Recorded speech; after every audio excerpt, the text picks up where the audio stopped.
The soft chime of the elevator doors opening echoed through the marble lobby of Sterling and Associates. I stepped out onto the 32nd floor, my heels clicking against polished granite as the familiar scent of expensive leather and fresh orchids greeted me. Through floor-to-ceiling windows, downtown Chicago sprawled beneath a gray November sky, the city's pulse matching the quiet intensity I carried into the office each morning. I'd love to know which corner of the globe you're watching from, and if this story speaks to you, make sure to subscribe. Tomorrow's video is one you absolutely can't miss. My corner desk overlooked Grant Park, a view I'd earned after 6 years of building relationships that others couldn't even identify, let alone nurture. The stack of handwritten thank you cards from clients formed a small tower beside my monitor. Personal notes from CEOs, family business owners, and venture capitalists who trusted me with deals worth more than most people's lifetime earnings. I settled into my chair and opened the Meridian Holdings file.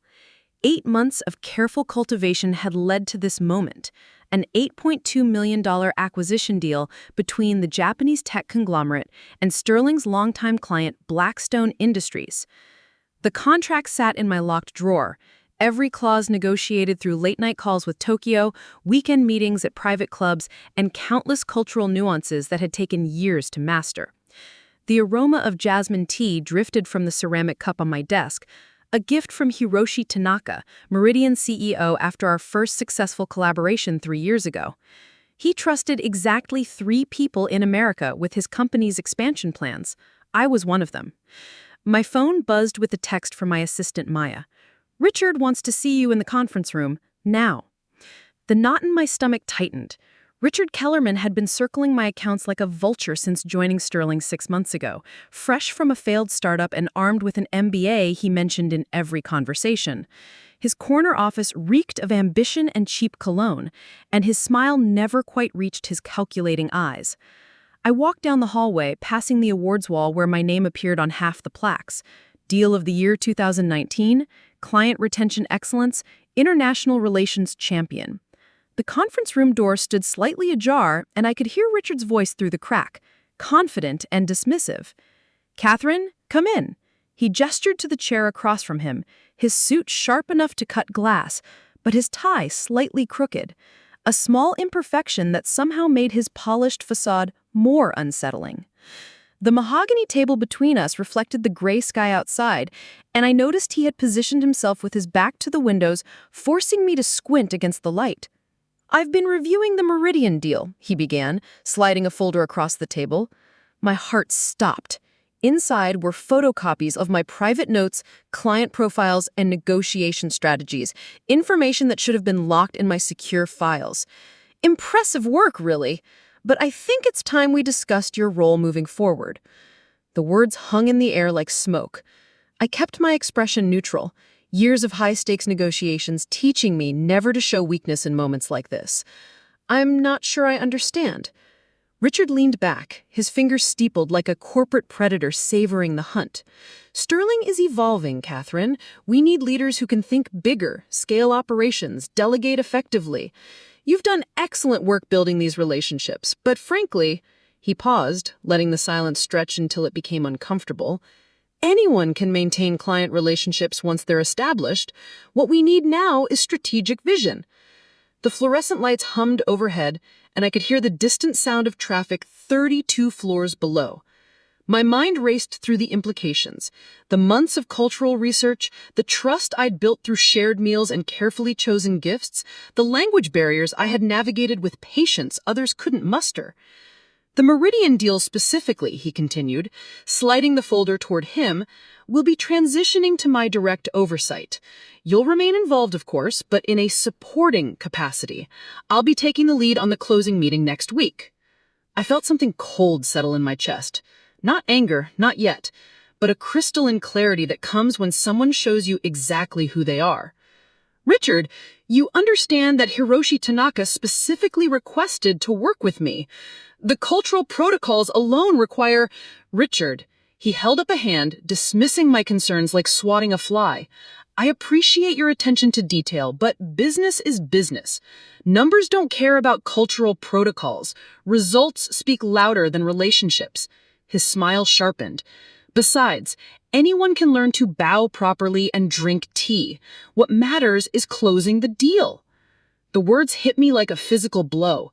6 years of building trust, of understanding the intricate dance of international business, of late nights learning conversational Japanese and studying business etiquette, reduced to anyone can learn to bow properly and drink tea.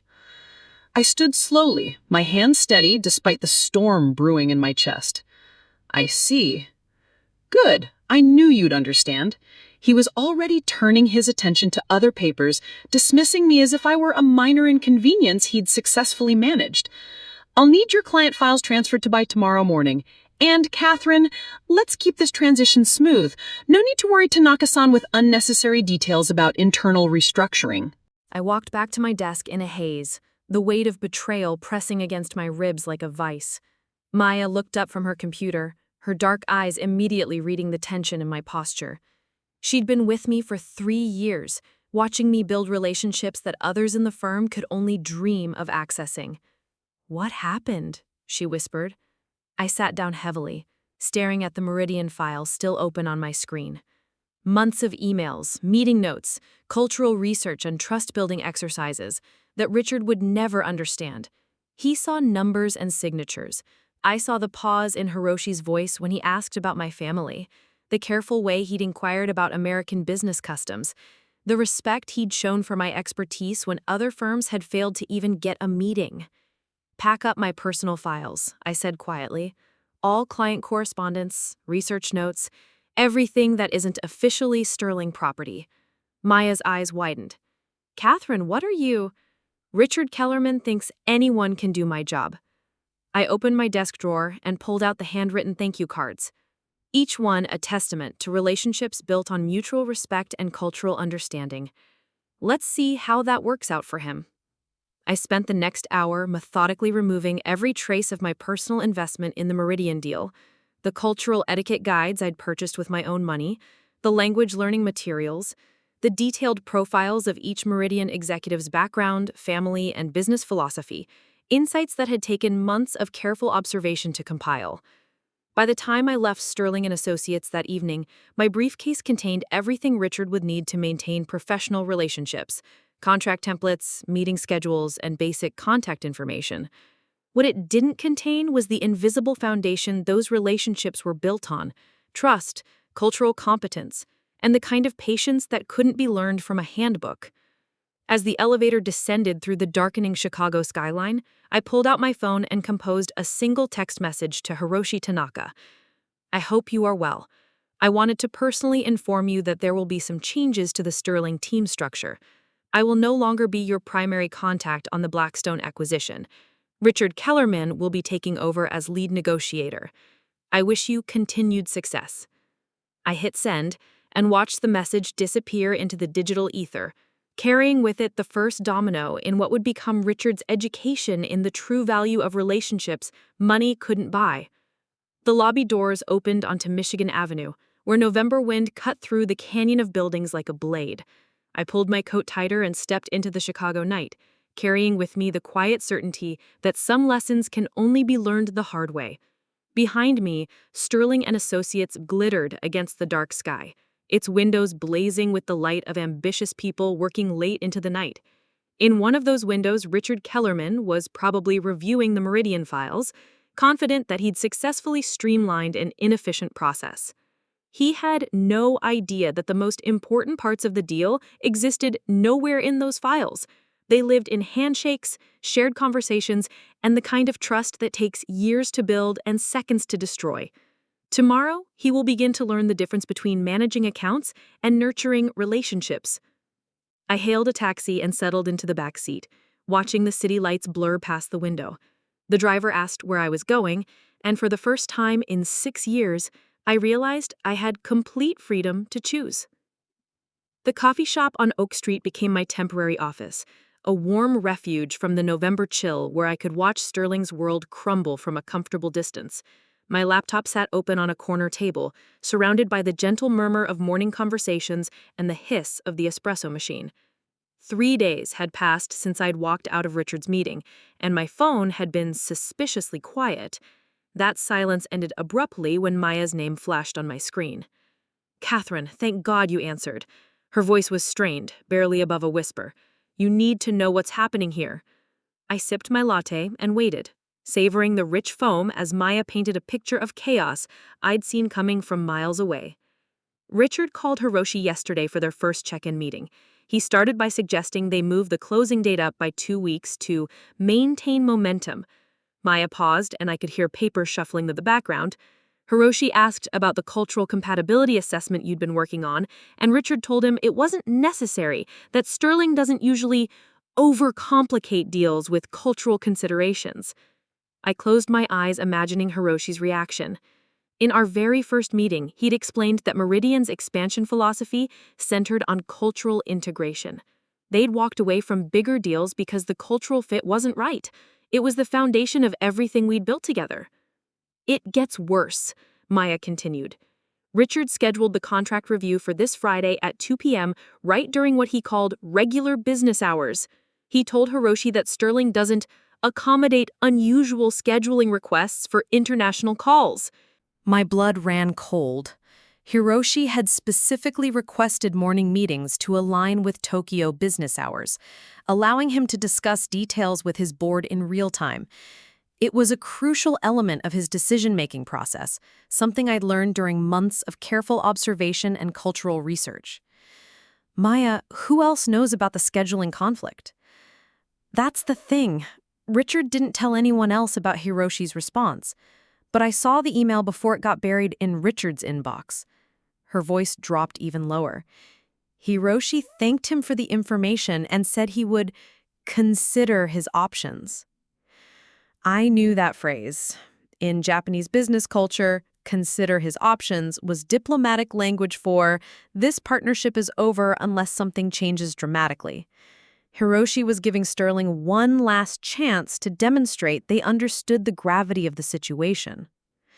"Catherine, what do I do? Richard keeps asking me for your research files, but I can't access half of them because they're encrypted with your personal password."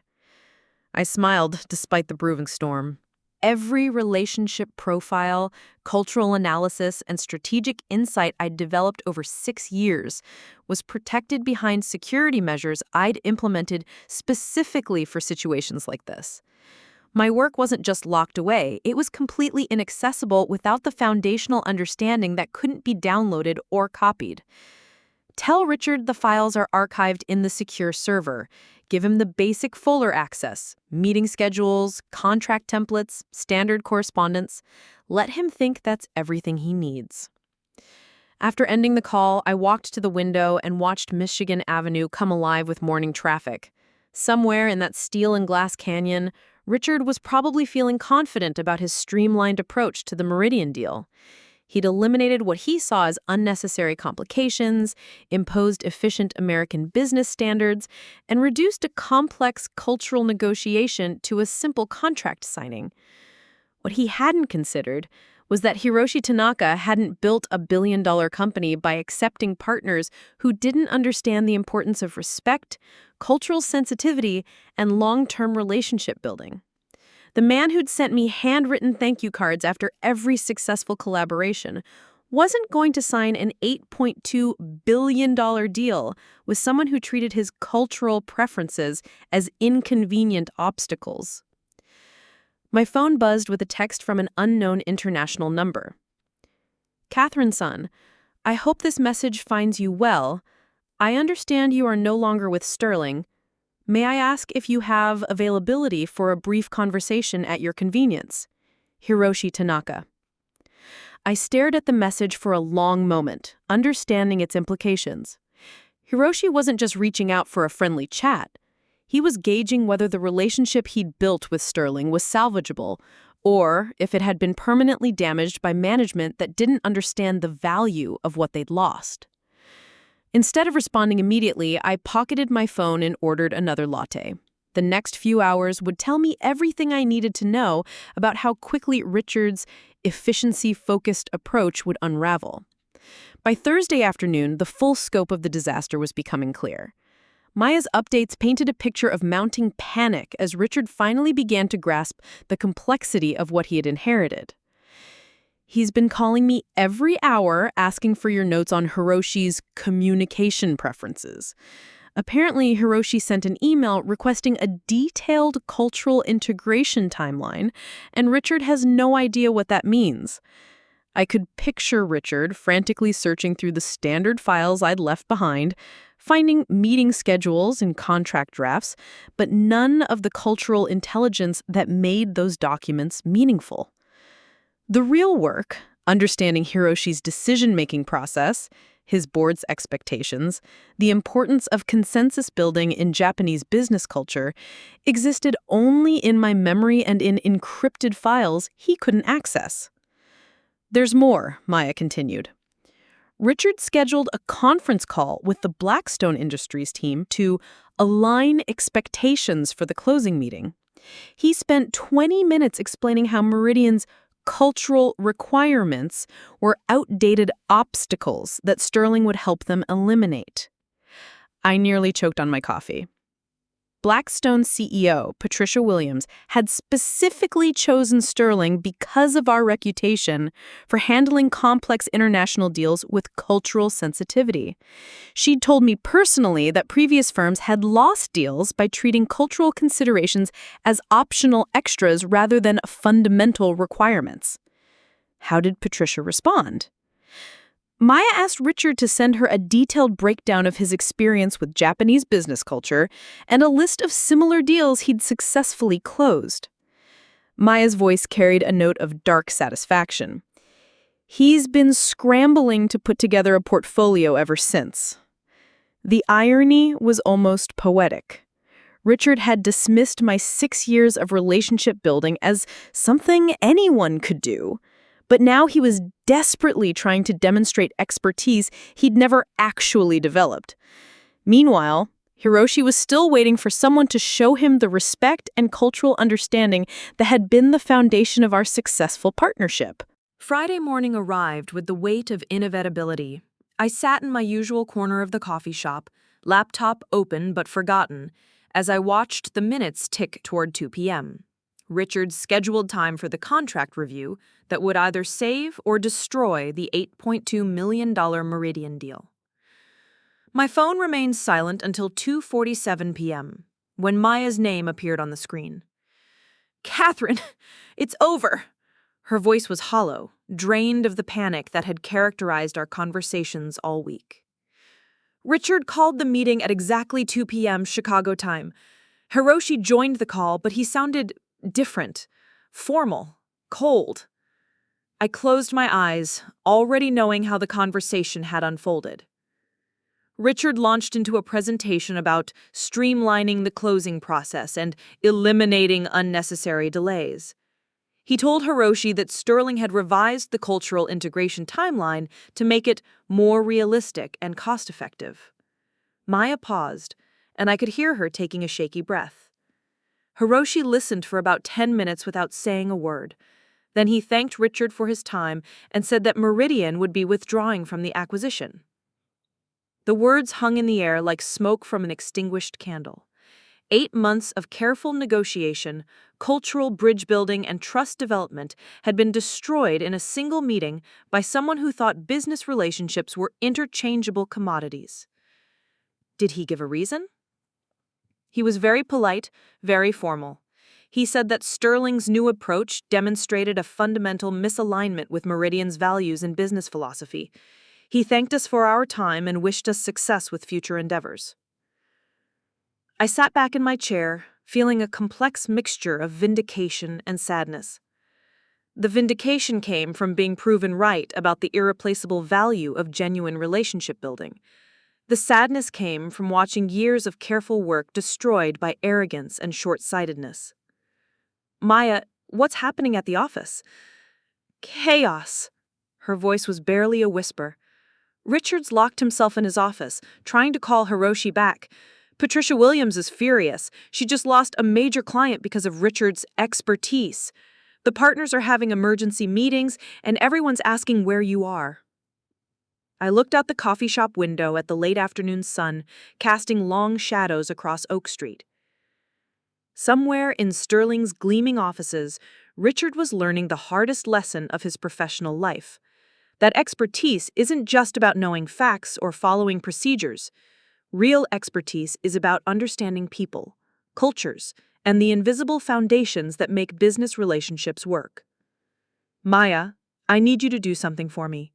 Send my personal contact information to Patricia Williams. Tell her I'm available for consultation if Blackstone Industries needs help salvaging their international expansion plans.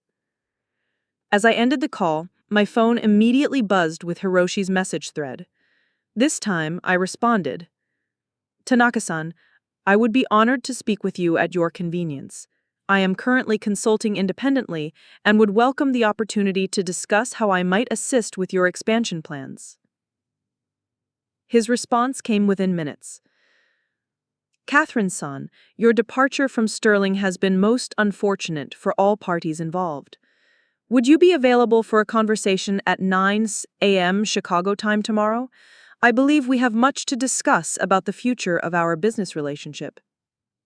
I smiled, understanding the subtle implications of his message. Hiroshi hadn't just withdrawn from the Sterling deal. He was exploring whether the relationship he'd built with me, personally, could continue through a different arrangement. As I packed up my laptop and prepared to leave the coffee shop, my phone rang again. This time, the caller ID showed Richard Kellerman, Sterling and Associates. I let it ring 4 times before answering, my voice calm and professional. Catherine Mora speaking? Richard, thank God. We need to talk. There's been a misunderstanding with the Meridian deal, and I think your input could help us resolve it. I walked to the window and watched the evening traffic flow past on Michigan Avenue. I'm sorry to hear about the difficulties, Richard. However, I'm no longer with Sterling and Associates. I understand that, but this is a critical situation. We can work out some kind of consulting arrangement. The partners are willing to discuss terms. The desperation in his voice was unmistakable. The man who told me that anyone can do your job was now begging for my help to clean up the mess his arrogance had created. Richard, I appreciate your call, but I'm afraid my schedule is fully booked with new clients. I'm sure you'll find a way to resolve the situation using Sterling's internal resources. The silence on the other end stretched for several seconds before he spoke again, his voice hollow. Catherine, please. The partners are asking questions I can't answer. The cultural requirements, the relationship management, the way Tanaka communicates, I don't understand any of it. I felt a moment of almost sympathetic pity for him.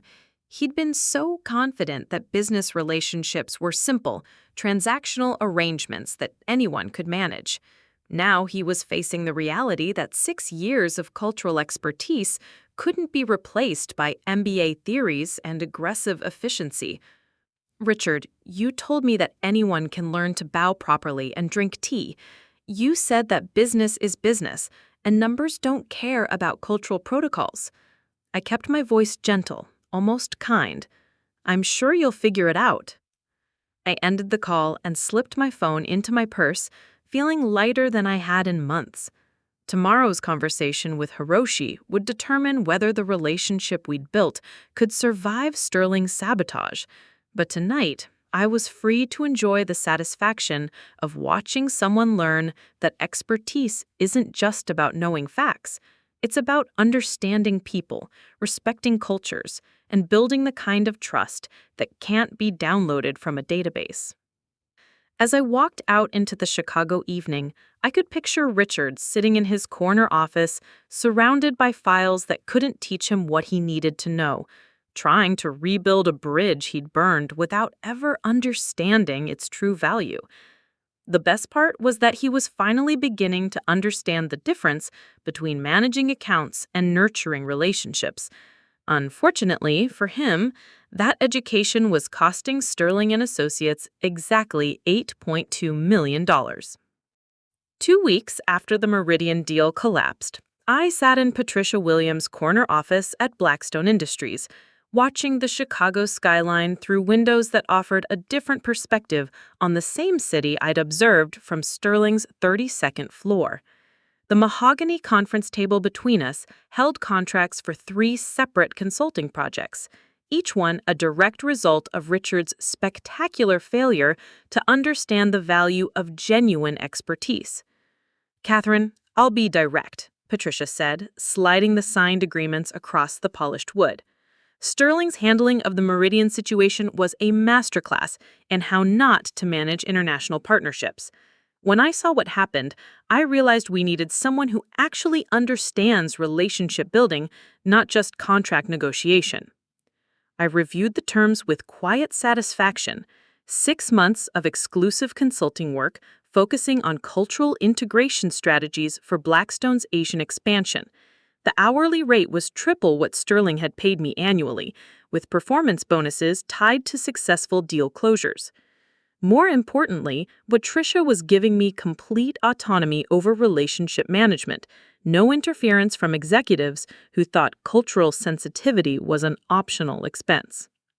"The Yamamoto Group has been watching the Sterling situation very carefully." She referred to one of Japan's largest manufacturing conglomerates. "They were considering Sterling for their North American expansion, but after seeing how Richard handled Hiroshi, she shook her head. They specifically requested you by name."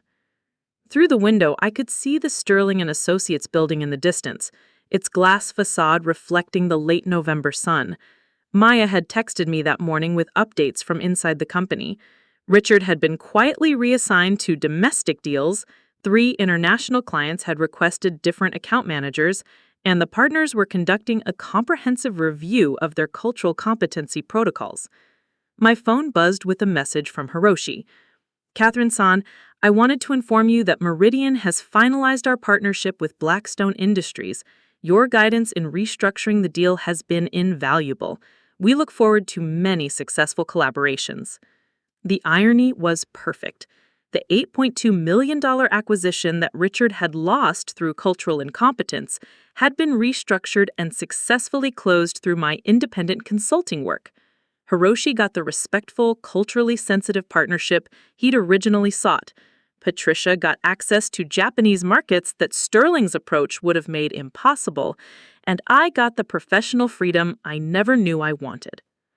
Patricia stood and walked to the window, gesturing toward the Sterling building. "I heard through the grapevine that Richard called you multiple times last week, trying to arrange some kind of consulting agreement." I smiled, remembering the increasingly desperate voicemails he'd left. Each message revealed more about the scope of Sterling's crisis: international clients questioning their cultural competency, domestic clients worried about the firm's reputation, and partners scrambling to understand how they'd lost their most valuable relationship specialist. Richard's learning that business relationships can't be managed like inventory. You can't just swap out the relationship manager and expect the same results. Speaking of which, Patricia returned to her seat and opened another file. "The Yamamoto Group isn't the only firm that's been asking about your availability. I've had calls from 3 other Japanese companies, 2 Korean manufacturers, and a Chinese investment group, all looking for someone who understands that cultural competence isn't optional in international business." I felt the familiar thrill of possibility opening up before me. For 6 years at Sterling, I'd been limited by company policies, budget constraints, and executives who saw cultural research as unnecessary overhead. Now I was building a practice based entirely on the expertise that Richard had dismissed as replaceable. "There's something else," Patricia continued, opening another file. "The Yamamoto Group mentioned that Meridian is looking for a North American cultural consultant to help them evaluate potential partnerships.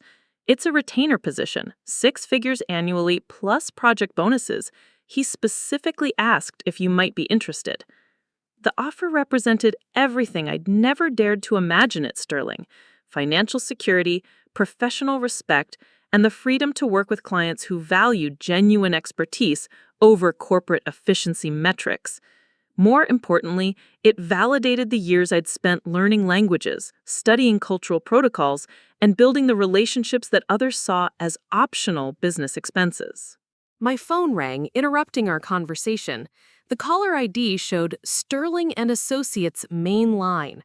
I looked at Patricia, who nodded with understanding. "Take it," she said. "This should be interesting."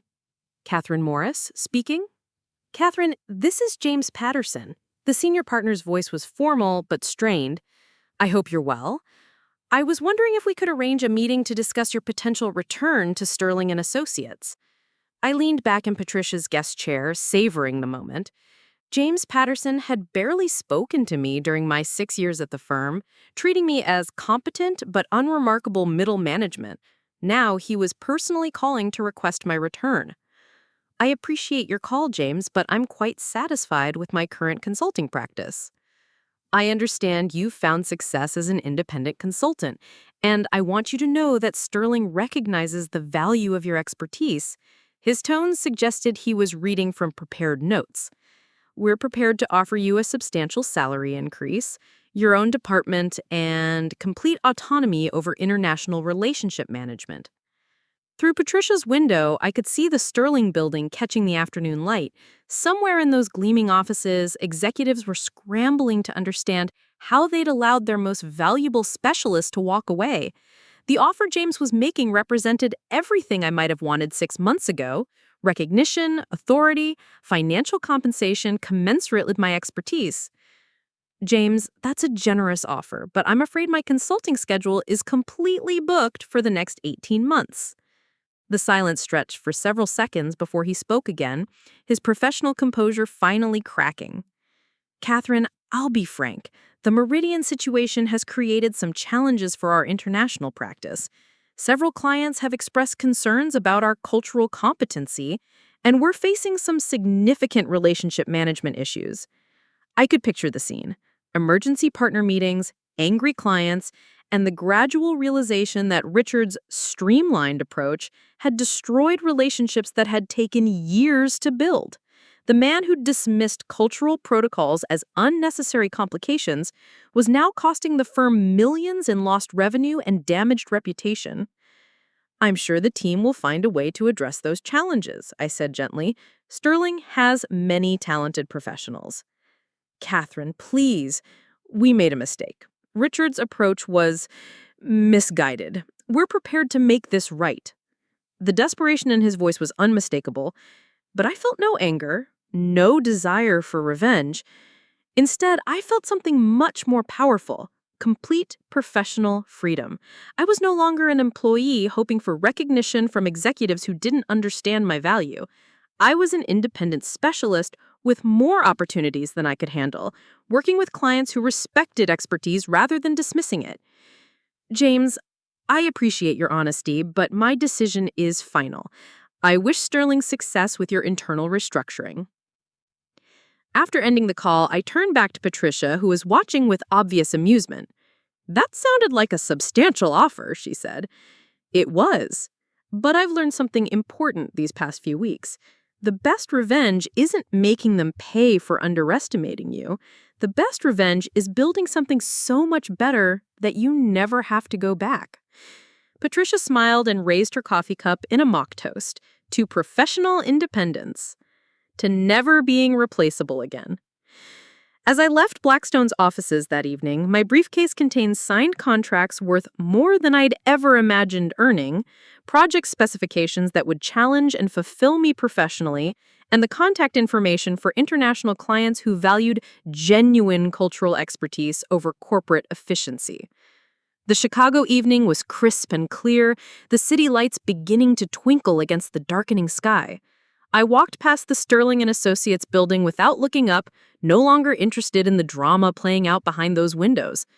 Richard was probably still trying to understand the cultural nuances that had cost him a $8.2 million deal. The partners were likely discovering that replacing specialized expertise was far more complex than they had imagined. 6 months ago, I'd been an undervalued employee whose work was seen as dispensable overhead. Tonight, I was an independent consultant with a waiting list of clients who understood that cultural competence wasn't just nice to have, it was essential for international business success.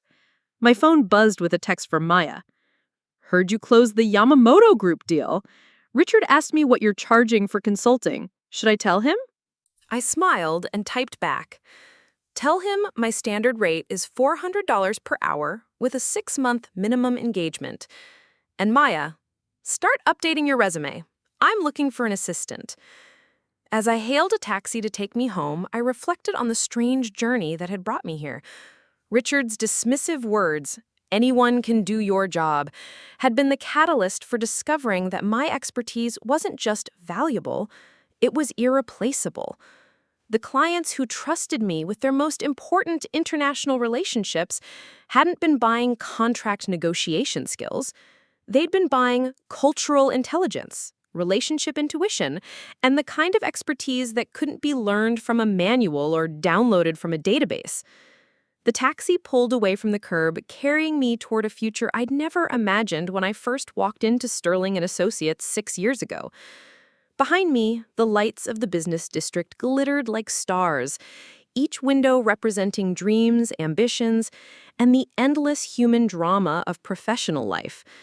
Tomorrow, I would begin my work with the Yamamoto Group, helping them navigate the cultural complexities of American business, while maintaining the respect and protocol that Richard had dismissed as irrelevant. Next month, I would fly to Tokyo to meet with Meridian's board of directors, solidifying a consulting relationship that valued genuine expertise over corporate cost-cutting. But tonight, I was simply Catherine Morris, independent consultant, riding through the Chicago streets with the quiet satisfaction of someone who had discovered that the best response to being undervalued isn't anger or revenge. It's building a life so fulfilling that you never have to settle for less than you're worth again. The taxi turned onto Lakeshore Drive, and through the window I could see the lights of the city reflected on the dark water of Lake Michigan. Somewhere in that constellation of ambition and dreams, people were working late, chasing recognition, hoping to be valued by organizations that might never truly understand their worth. I'd been one of those people for 6 years. Now I was something different, someone who had learned that true expertise writes its own value, and the market never forgets the difference between competence and irreplaceability. Richard had been right about one thing. Anyone can learn to bow properly and drink tea. But building the trust, cultural understanding, and relationship intelligence that turns those gestures into $8.2 million deals, that takes years to develop and seconds to destroy.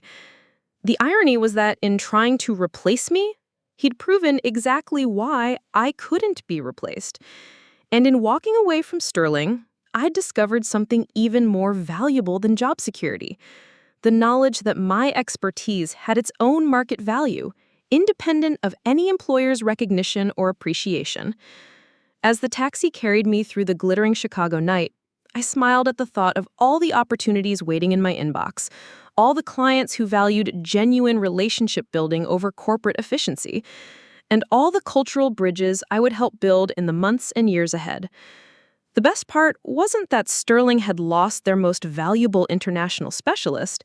The best part was that I'd gained something infinitely more precious: the freedom to never be underestimated again.